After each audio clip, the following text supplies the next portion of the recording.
Thundercracker. He's definitely one of the most famous Decepticon seekers out there. And yes, this design of Thundercracker is basically just one of those many seekers that we have seen from the Battle of Cybertron from the Bumblebee movie. And in its figure form, Thundercracker is basically just a remolded or retooled version of the Bumblebee movie's Starscream. By merely changing some minor molded details, a totally different paint scheme, wing orientation, weapons, and a head sculpt, Hasbro give us Thundercrackers. Some might call this laziness because they didn't give us a new mold, but this is actually accurate to the movie as well as the G1 cartoon. As the study series for the Bumblebee movie slides, these figures definitely look pretty good with the other figures from the same line and from the same movie, because the study series number 72 Starscream mold was such a red mold along with the red head sculpt from the study series 65 Blitzwing. We are expected to keep seeing this mold for years to come, and of course the most recent figures we've seen for this same mold is the study series Skywarp. And here is Studio Series 89 Thundercrackers in his robot mode. Of course, this is my custom version, so you can see that he looks quite different from the stock image that's floating online for this version. So you see, with this paint job, I'm trying to make him look more like the CGI model that we have seen in the movie, which did have a lot of metal parts going throughout.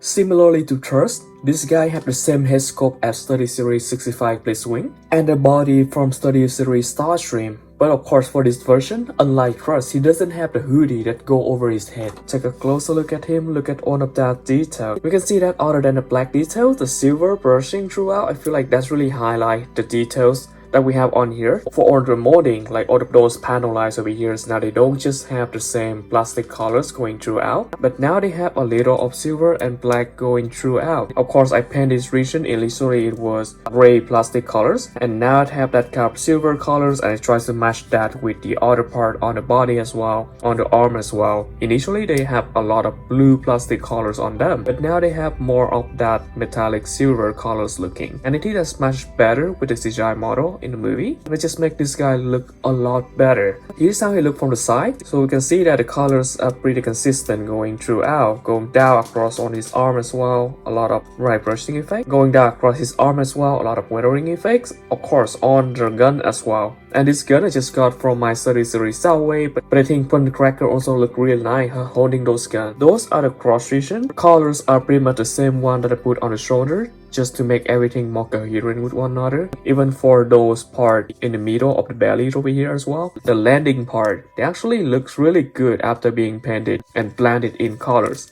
And then for those part as well, initially of course they don't have that colors, but now everything blended in perfectly. Going down to the leg, we see that there's the same weathering effect going over the blue plastic and the black plastic part, just like all of the other part that we have on the figure. And of course we have the initial gun over here as well, so the gun also have the same painting effects that I have on the regular blue part of the figures, so that way when he transforms into his vehicle mode, the gun also blend into the vehicle perfectly. And look at those wings. I really like those gun array over here on the wing. Initially they have only the black plastic colors going throughout, but painting them with the silver that match with the silver on the body, I think that have blend the weapons on the wings into the figures a lot more. Here's how he look from top down, and here's how he look from the back. So for those part over here, when we transform Thundercracker into his vehicle mode, that part will be exposed, so that's why I also painted to make sure that the colors will blend with the other part of the body. This guy looked really good with his new paint job. I really like how this guy turned out. Let's quickly go over his articulation. Let's check out the head articulation first. So the head can definitely look up that far, so it can look up really far, so it can definitely do flying pose like this. And then it can look down around that far until his chins actually reach the body. The head can pretty much turn 360, so very freely there. And as for the arm, it can go definitely 360, but of course like Trust and any other sitcom mode, we have to move the wings out of the way to move this 360 degree, and then this can go out to the side around that far. And then right here we have a band at the elbow which go over 90 degree, which is really nice. And then as we go down here, unfortunately for the wrist, we don't have any wrist swivel, and we have the same exact articulation on the other arm. Let's go to the body. Firstly, we have this waist swivel right here. So the waist swivel actually is inside of the body right there, so you can see how they rotate right in there. And then for this part, of course, we can also move it out a little just to accommodate for the ring articulation for the waist swivel. And then we can put that back down. Going to the legs, of course, firstly, this guy can do a split, 180 split like this perfectly. And then, of course, when we go down here, firstly, we have this swivel right here at the underlegs. Same articulation to this one over here as well. And then we have a knee band. Let's go slightly over 90 degree like that. And other than the knee, down here at the feet, we have a really good ankle too. So it can tilt all the way like that. And of course it can rock backward and forward a little as well. So this guy is definitely packed with articulation. This mold from the Starscream 30 Series 72 is got carried over really nicely into the first mold, Thundercracker mold, and the Skyward figures. Similarly to the other Seekers, the wing can flap, so it can go backward up to that far, so pretty much vertical, and it can go all the way over here as well, so it can crook really nice degree. So have pretty far range articulation. And then down here we have this hinge right here, so we can actually change how the wing will be shaped. From the official instruction, the wing will be shaped like this. Of course, at the wingtips over here, we can also rotate to give them the correct orientation as we want it. And same thing to the wings over here as well. And of course, for those Seekers, because they only differ from one another by either the head region, the hoodie region, or the wings, especially the tips of the wing orientation.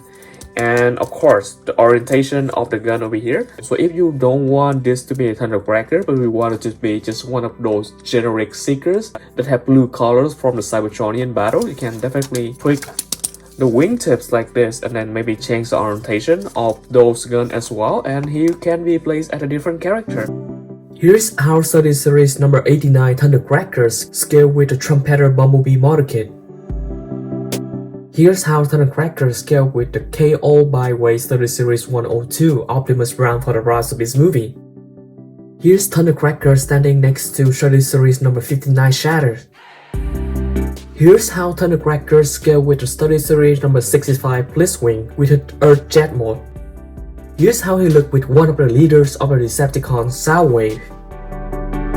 And of course, he also scaled really well with one of the leaders of the Decepticons, Shockwave. And he also looked really good with the 30 Series 101 Drive the Beast card. Of course, this is the by-way KO version. And here's how 30 Series number 89 Thundercrackers scale with most of their Autobots and Massimo figures for Bumblebee movies and the Rise of Beast movie. Here's how he looked with one of the Bumblebee movie and Rise of Beast movie, Decepticon and Terrorcons.